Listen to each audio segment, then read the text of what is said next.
ان میں بہت ساری مختلف آراء ہیں, آپس میں لڑتے بھی وہ رہتے ہیں, بحث مباحثہ بھی کرتے رہتے ہیں, مگر بہت ڈائیورس ہے. سب سے بڑی تعداد تو ان لوگوں کی ہے جن کو میں کہوں گا کہ یہ پرو اسٹیبلشمنٹ پولیٹیشینس ہیں. ان کو یہ نہیں پرواہ کہ پیپلز پارٹی اقتدار میں ہے, مسلم لیگ ہے, پی ٹی آئی ہے, کون ہے. وہ یہ دیکھتے ہیں مینلی کہ فوج اس وقت کس کو فیور کر رہی ہے, فوج کا اشارہ کس طرف ہے, کہ ٹھیک ہے زرداری از اوکے, تو وہ کہیں گے ٹھیک ہے ہم زرداری کی پارٹی میں چلے جاتے ہیں. وہ کہیں گے okay Muslim League is okay, no problem, they can be in power for the moment, تو وہ وہاں چلے جائیں گے.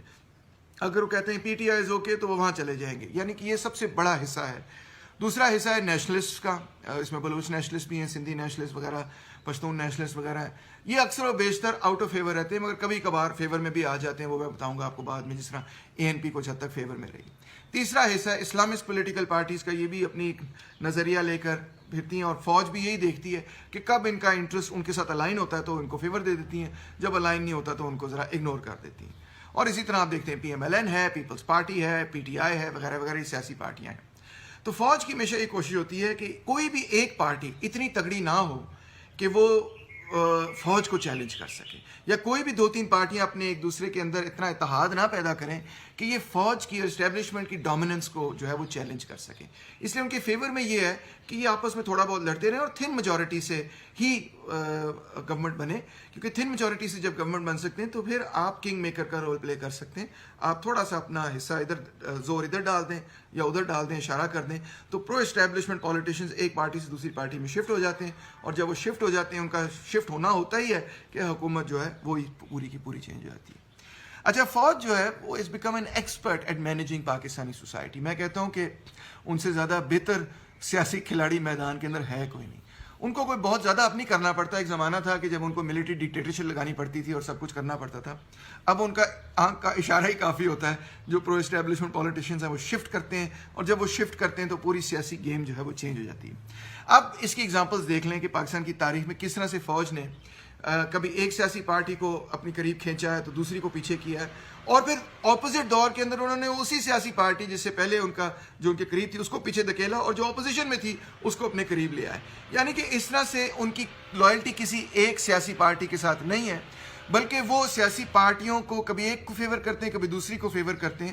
اور مقصد ان کا صرف یہی ہوتا ہے کہ جب وہ ایک کو فیور یا دوسری کو فیور کرتے ہیں, ان کا مقصد یہی ہوتا ہے کہ جو فریم ورک انہوں نے طے کیا وہ اکنامک پالیسی کا, فارن پالیسی کا, اور فوج کے اندر انٹرنل معاملات کا جو فریم ورک انہوں نے طے کیا, جب ان کو محسوس ہوتا ہے کہ کوئی سویلین گورنمنٹ سیاسی پارٹی اس فریم ورک سے باہر ہو رہی تو وہ اس کو پیچھے دھکیل کے دوسرے کو لے آتے ہیں. اور جب ان کو لگتا ہے کہ یہ واپس سے باہر ہو رہا ہے, اس کو پیچھے دھکیل کے دوسرے کو لے آتے ہیں. اس کی چند مثالیں آپ دیکھیں کہ مسلم لیگ ہوا کرتی تھی, اس نے پاکستان کو بنایا, مگر فوج نے مسلم لیگ کو توڑ کے ایک کنونشن مسلم لیگ بنائی. ایک پرو فاطمہ جناح مسلم لیگ تھی, ان کے درمیان لڑائی ہوئی, اور یعنی کہ انہوں نے کنونشن لیگ کو استعمال کیا فاطمہ جناح کے خلاف. اسی طرح دیکھیں کہ جب نیشنل عوامی پارٹی ابھری اور بنگلہ دیش کے اندر بنگالی نیشنلسٹ کچھ ابھرے اور انہوں نے اپنی کمیٹیز وغیرہ بنائی, تو عوامی مسلم لیگ, پہلے مسلم لیگ تھی, پھر وہ عوامی مسلم لیگ بنی, پھر وہ عوامی لیگ بنی. انہیں سروردی کو بیسکلی استعمال کیا ان کے خلاف, نیشنل عوامی پارٹی, بھاشانی وغیرہ گروپ کے خلاف.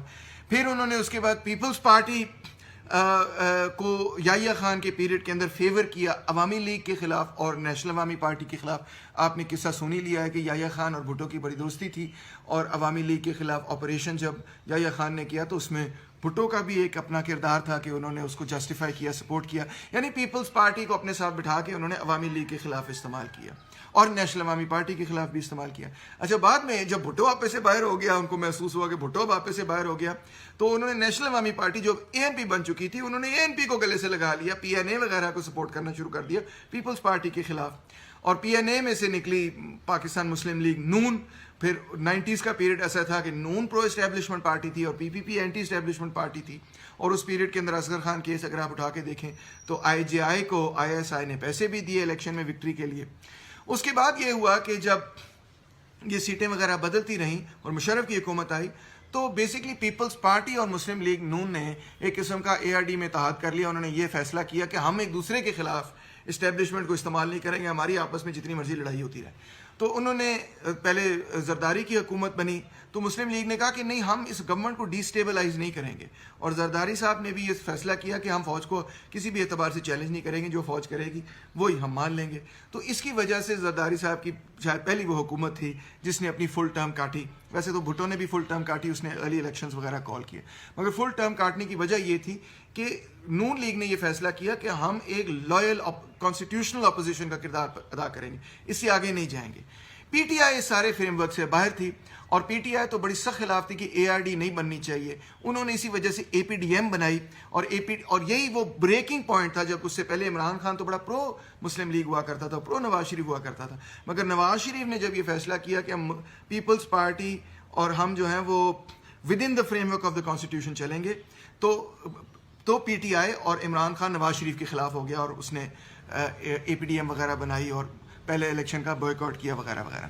اب نواز شریف اور فوج کے اختلافات بڑھ گئے. وہ اختلافات کس طرح بڑھے سب جانتے ہیں, ڈان لیکس وغیرہ کو آپ نے پڑھا ہی ہوگا.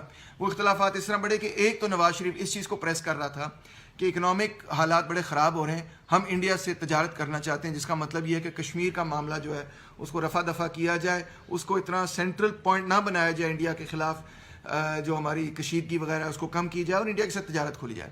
اور دوسرا معاملہ یہ تھا کہ نواز شریف اور شہباز شریف یہ کہتے تھے کہ بین الاقوامی طور پہ ہم ایف اے ٹی ایف کی لسٹ پہ ہیں, ہمیں ٹیررسٹ اسٹیٹ اور یہ فیلڈ اسٹیٹ ڈکلیئر کیا جا رہا ہے, تو یہ جو پورا جہادی پروجیکٹ جو 1980 سے چل رہا ہے اس کو ٹوٹلی وائنڈ اپ کیا جائے, یہ اسٹریٹجک ایسیٹس وغیرہ ختم کیے جائیں, یہ سب کچھ ختم کر کے اس کو وائنڈ اپ کیا جائے تاکہ پاکستان جو ہے وہ اس سارے معاملے سے نکل سکیں.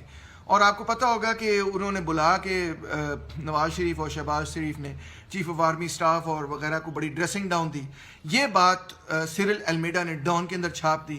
جب انہوں نے جب یہ ڈان کے اندر بات چھپی تو ہیڈز بگین ٹو رول, ایک ایک کر کے منسٹرز جو ہیں وہ پھڑک گئے کہ کس نے یہ بات لیک کی, کیوں یہ بات لیک ہوئی, اور فوج اور نواز شریف کے درمیان جو ہے اختلاف تیز ہو گیا.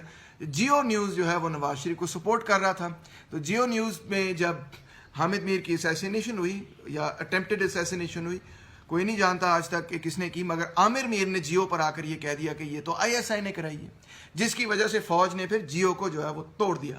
نمبر 1 چینل ہوا کرتا تھا جیو, 80% مارکیٹ شیئر پہ وہ بالکل نیچے گر گیا, اور دوسرے چینلز آگے اے آر وائی وغیرہ آگے. وہ ویسے بھی یہ چاہتے تھے, جیلس تھے جیو سے کہ بھئی یہ تو اتنی بڑی ان کے پاس میجورٹی ہے شیئرز کی, تو اب ہماری باری کہ ہم آگے آئیں. اور اس طرح سے میڈیا بھی ایک دم سے شفٹ ہوا, میڈیا لینڈسکیپ پورا شفٹ ہوا, اور جو پرو نواز شریف چینل تھے وہ پیچھے چلے گئے, اور جو پرو اسٹیبلشمنٹ چینل تھے وہ آگے آئے. اور یہی پیریڈ تھا, آپ دیکھیں کہ عمران خان نے اپنی پالیٹکس ری لانچ کی. اس نے اپنی پالیٹکس ری لانچ ہی کی بائی سیئنگ کہ میر شکیل الرحمان جو ہے نا وہ ایک غدار ہے. آپ کو یاد ہوگا اس نے وہ اسلام آباد کے اندر جلسہ کیا جس میں وہ کافنز اٹھا کے پھر رہے تھے کہ ان میں اس میں دفن کریں گے ہم جیو کو وغیرہ وغیرہ. تو یہ پرو اسٹیبلشمنٹ پالیٹکس اس نے شروع کی, جس کی وجہ سے پھر اس کو اٹھانا شروع کیا. اس کے بعد اس نے 127 دن اسلام آباد میں دھرنا دیا, اور سارے جو پرو اسٹیبلشمنٹ آپ کے میڈیا چینلز, اب لینڈسکیپ چینج ہو رہا تھا آلریڈی, انہوں نے اس دھرنے کو بڑی کوریج دی.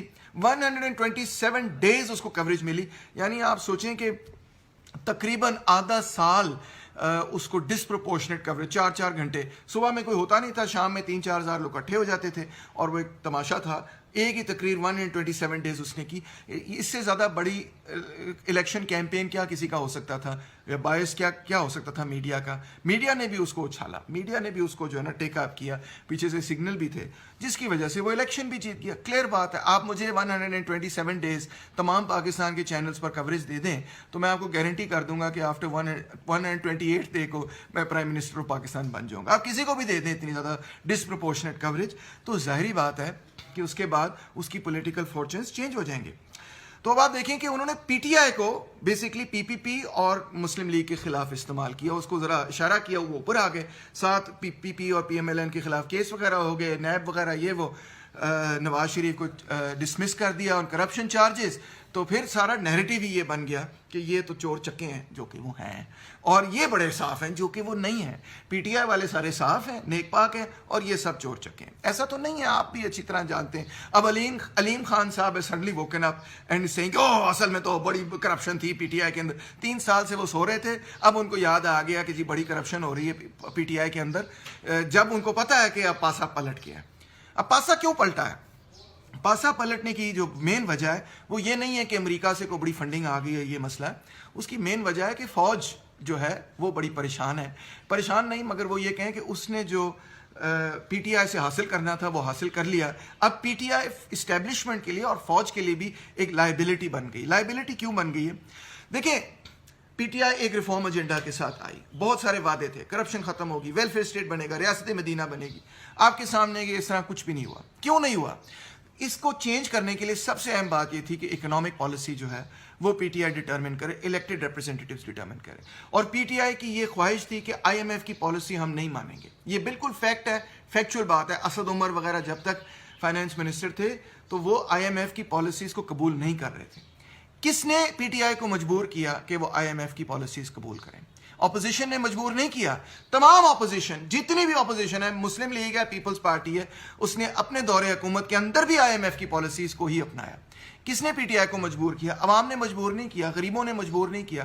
مجبور کیا تو افواج پاکستان نے مجبور کیا. یہ آن ریکارڈ بات ہے کہ فوج نے یہ کہا کہ وی کی ناٹ افورڈ، کہ ہمیں ملٹری ہارڈ ویئر چاہیے، ہمیں اپنی چیزیں چاہیے، ہم نے اپنی چیزیں چلانی ہیں، تو ہم یہ نہیں افورڈ کر سکتے جو آپ کرنے جا رہے ہیں. 9 مہینے سے آپ نیگوشیٹ کر رہے ہیں، آئی ایم ایف سے آپ قبول نہیں کر رہے. You have to accept that I M F کی جو شرائط ہیں، اور آگے بڑھیں، اور بہت سارا کچھ ہے کرنے کا.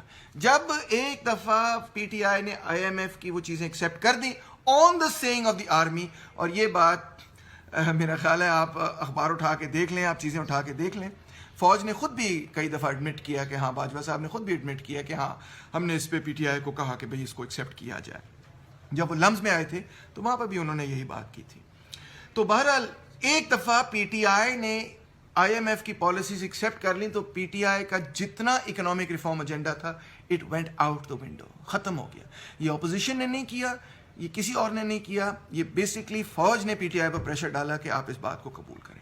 اور دوسرا معاملہ کیا بنا جس وجہ سے پی ٹی آئی اور فوج کے درمیان آپ کہہ سکتے ہیں کہ معاملات خراب ہوئے، کہ پی ٹی آئی پھر بھی کوئی تلاش کر رہی تھی کہ کسی طرح سے ہم کوئی رستہ نکالیں جس سے پاکستان کے معاشی حالات بہتر ہوں. تو انہوں نے رستہ کیا نکالا؟ انہوں نے یہ سوچا کہ رشیا اور یوکرین کے درمیان جنگ ہوئی ہے، رشیا نے یوکرین کو انویڈ کیا ہے، رشیا کے پاس بے تحاشا تیل اور گیس ہے، ہم تیل اور گیس لیتے ہیں سعودی عربیہ سے، سعودی عربیہ نے ہمیں کریڈٹس دیے ہوئے $6 بلین تیل گیس کے کریڈٹس دیے ہوئے، جس کی وجہ سے ہم سعودی عربین پالیسی کے ساتھ الائنڈ ہیں. ٹھیک ہے، ایران کے معاملے پر Iran, Pakistan, India pipeline gas وغیرہ جو ہے امریکہ کو اتنی نہیں تنگ کرتی جتنی سعودی عربیہ کو تنگ کرتی ہے. سعودی عربیہ کا مین انٹرسٹ یہ ہے کہ اس نے ایران کو ایک طرح آئسولیٹ کرنا ہے ریجن میں، اور اس مقصد کے لیے وہ پاکستان کو آئل کریڈٹس وغیرہ دیتے ہیں اور استعمال بھی کرتے ہیں. اس جھنجھڑ سے باہر نکلنے کے لیے خان صاحب نے سوچا میں روس سے تیل لے لیتا ہوں. اس وقت رشیا کو ایلائز کی بڑی ضرورت تھی. خان صاحب کے ذہن میں یہ نہیں تھا کہ رشیا ٹھیک کر رہا ہے یا غلط کر رہا ہے، کوئی نظریاتی بات نہیں تھی، یہ اکنامک کمپلشن تھی. تو وہ پیوٹن سے جا کے ملے اور انہوں نے کہا کہ ٹھیک ہے، ہم یوکرین کے معاملے پر نیوٹرل ہو جائیں گے اور آپ جو ہے ہمیں وہ تیل گیس وغیرہ دیں. اب یہ بات جو ہے وہ امریکہ کو پسند تو نہیں آئی، یورپین یونین کو پسند بھی نہیں آئی. یورپین یونین نے پہلے خط لکھا کہ we urge Pakistan to vote with us at the United Nations. Khan Sahab اس پہ آگ بگولا ہو گئے، انہوں نے کہا کہ ہم کو غلام ہے، آپ نے انڈیا کو خط لکھا تھا. وہ اتنا بڑا ڈپلومیٹک کرائسس بنا دیا انہوں نے. حالانکہ انہوں نے صرف یہ لکھا تھا وی ارج پاکستان کہ آپ اس طرح کریں. نو بگ ڈیل، وہ ارج کر سکتے ہیں، آپ کہہ سکتے ہیں thank you very much, but ہمارا یہ نقطہ نظر ہے، دیٹس آل اٹ ریکوائرز. یہ تو روزمرہ کی ڈپلومیسی والا معاملہ ہے. کنٹریز ہر وقت کہتی رہتی ہیں کہ بھئی ہمارا خیال ہے آپ کو یہ کرنا چاہیے، ہم کہتے ہیں ہمارا خیال ہے آپ کو وہ کرنا چاہیے، پھر دو نیگوشیٹ کرتے ہیں کہ اچھا آپ یہ کر دیں ہم وہ کر دیتے ہیں وغیرہ وغیرہ. This is part of international politics. اسی طرح امریکہ کا بھی یہ مفاد تھا کہ وہ یہ چاہتے تھے، کلیئر بات ہے کہ وہ چاہتے تھے کہ Pakistan United nations general assembly میں امریکہ کے ساتھ الائن ہو کے رشیا کے خلاف ووٹ کرے اور رشیا کو کنڈیم کرے، جو کہ پی ٹی آئی کرنے کے لیے تیار نہیں تھی. جو اسٹیٹ ڈپارٹمنٹ ہے انہوں نے ایمبیسڈر سے ملاقات کی اور انہوں نے یہی بات ایکسپریس کی. اس سے زیادہ کیا بات ایکسپریس کی ہوگی کہ ہم چاہتے ہیں کہ پاکستان جو ہے وہ اس طرح کرے. اپوزیشن نے یہ سینس کرتے ہوئے کہ یہ اب ایک ڈفرینس بن رہا ہے، انہوں نے یہ کہنا شروع کر دیا کہ ہم تیار ہیں مائی باپ، ہم کرنے کے لیے تیار ہیں. آگے جو ایکوزیشن ہے کہ بھئی انہوں نے پیسے لیے، یہ کیا وہ کیا، یہ سب اہم ہی ہیں. بھئی آپ خود کہتے ہیں کہ کروڑوں روپے کی انہوں نے پاکستان کو کی دولت لوٹی ہے ان سیاستدانوں نے، پی ٹی آئی والے کہتے ہیں. تو ان کو کیا ضرورت ہے امریکہ سے وہ پیسے لیں؟ ان کے پاس تو کروڑوں روپے لوٹی ہوئی دولت ہے جو آپ نہیں نکلوا پائے. تو ان کے پاس وہ دولت ہے کہ وہ اپنا کیمپینز وغیرہ رن کر سکتے ہیں، ان کو امریکہ سے پیسے کی ضرورت نہیں ہے. تو ہاں یہ ہے کہ وہ الائنڈ ہے امریکہ کے ساتھ, یہ بات کلیئر ہے. اور آپ تھوڑا سا نان الائنڈ پالیسی فالو کرنے کی کوشش کر رہے تھے, روس کے ساتھ تیل وغیرہ لینے کی کوشش کر رہے تھے. یہ بات پاکستان کی اسٹیبلشمنٹ کو اچھی نہیں لگی. جب آپ نے EU کے خلاف تقریر کی, یہ بات پاک فوج کو اچھی نہیں لگی. اور دوسرا جو آپ نے فمبل مارا, اتنا بڑا فمبل, توبہ توبہ توبہ, کہ میں لائیو براڈ کاسٹ کروں گا, ہارٹ ٹو ہارٹ بات کروں گا. آپ نے لائیو براڈ کاسٹ کی, یعنی خان صاحب نے, اور اس لائیو براڈ کاسٹ کے اندر آپ نے یہ مسٹیک کی کہ آپ نے امریکہ کا نام لے لیا. جب آپ نے امریکہ کا نام لیا تو اگلے دن باجوہ صاحب نے میڈیا پر آ کر یہ کہہ دیا, ان کی سٹیٹمنٹ آپ سن لیں, انہوں نے میڈیا پر آ کر یہ کہہ دیا کہ we are basically aligned with the US, ہم رشیا کو کنڈیم کرتے ہیں اور ہم امریکہ بادشاہ کے ساتھ ہیں, ہم ویسٹ کے ساتھ ہیں اس معاملے پر. یعنی کہ چیف آف آرمی اسٹاف نے ٹوٹلی پرائم منسٹر کی جو پالیسی تھی, فورن پالیسی تھی, اس کے بالکل اپوزٹ سٹیٹمنٹ دے دی. کسی نے اس پر کوئی چوں بھی نہیں کی, کسی نے غور بھی نہیں کیا کہ یہ کیسے ہو سکتا ہے. Chief of army staff elected prime minister کے اپوزٹ پالیسی کیسے دے سکتا ہے, فورن پالیسی. مگر ایسے ہی ہوا, اور جیسے ہی باجوہ صاحب نے یہ کیا تو ساری اپوزیشن کو اور پالیٹیشینز کو سگنل مل گیا, اور وہ جو پرو اسٹیبلشمنٹ پالیٹیشینز ہیں وہ بھی یہ بات سمجھ گئے کہ خان صاحب has lost the confidence of the army. تو آرمی نے خان صاحب کو بھی یہ پہلے کہہ دیا تھا کہ بھئی ہم تو نیوٹرل ہیں. خان صاحب اتنے کھردماغ ہیں کہ انہوں نے جا کے یہ کہہ دیا کہ نیوٹرل تو جانور ہوتا ہے, جانور کے علاوہ کون نیوٹرل ہوتا ہے. تو مطلب ہے کہ اس کی ان تین چیزوں کی وجہ سے EU کے خلاف جو انہوں نے بیان بازی کی, امریکہ کا جو انہوں نے نام لے لیا, اور جو اس کے بعد انہوں نے یہ کہا کہ نیوٹرل تو جانور ہوتا ہے. اور اس ساری چیز کے اصل پیچھے وجہ جو تھی وہ یہی تھی کہ بیسکلی خان صاحب نان الائنڈ ایک فارن پالیسی فالو کرنا چاہ رہے تھے, اور پاکستان کی اسٹیبلشمنٹ کبھی بھی نان الائنڈ فارن پالیسی کو فیور نہیں کرتی آئی, ہمیشہ الائنڈ فارن پالیسی کو فیور کرتی آئی. تو میں آخر میں یہ کہوں گا کہ PTI والوں کو یہ کہوں گا کہ اسٹاپ بلیمنگ پیپل, دی اپوزیشن, یا امریکہ کو آپ مرد الزام ٹھہرا رہے ہیں, اپوزیشن کو آپ مرد الزام ٹھہرا رہے ہیں, اور you not staring the facts in the face. حقیقت یہ ہے کہ اسٹیبلشمنٹ کی کچھ پالیسیز ہیں, ان کا ایک ویژن ہے, اس ویژن سے میں اتفاق نہیں کرتا. اس ویژن کے پر جب آپ اتر آتے ہیں تو آپ ان فیور آ جاتے ہیں, آپ کو لیبل لیا جاتا ہے. پہلے PTI والے فیور میں تھے, PTI والوں کو فیور ملی. اب PTI والے اسے تھوڑا ڈیویٹ کرنے کی کوشش کر رہے ہیں. PTI والوں کو اشارہ کرنا ہی بہت تھا. باجوہ صاحب نے اشارہ کیا کہ PTI والے آؤٹ آف فیور ہو گئے, اور ایک پورا, پہلے تو شاید اپوزیشن کے پاس میجورٹی تھی یا نہیں تھی, مگر باجوہ صاحب نے ایک دن پہلے جب یہ تقریر میں کہہ دیا کہ پرائم منسٹر کی فارن پالیسی سے ہم اتفاق نہیں کرتے, یہ الفاظ تو استعمال نہیں کیے, بٹ ان افیکٹ انہوں نے یہی کہا. تو اتنا اشارہ ہی کافی تھا کہ اب 194 اسمبلی کے لوگ جو ہیں وہ یہ کہہ رہے ہیں کہ بھئی ہم تو عمران خان میں ہمارا کانفیڈنس نہیں ہے.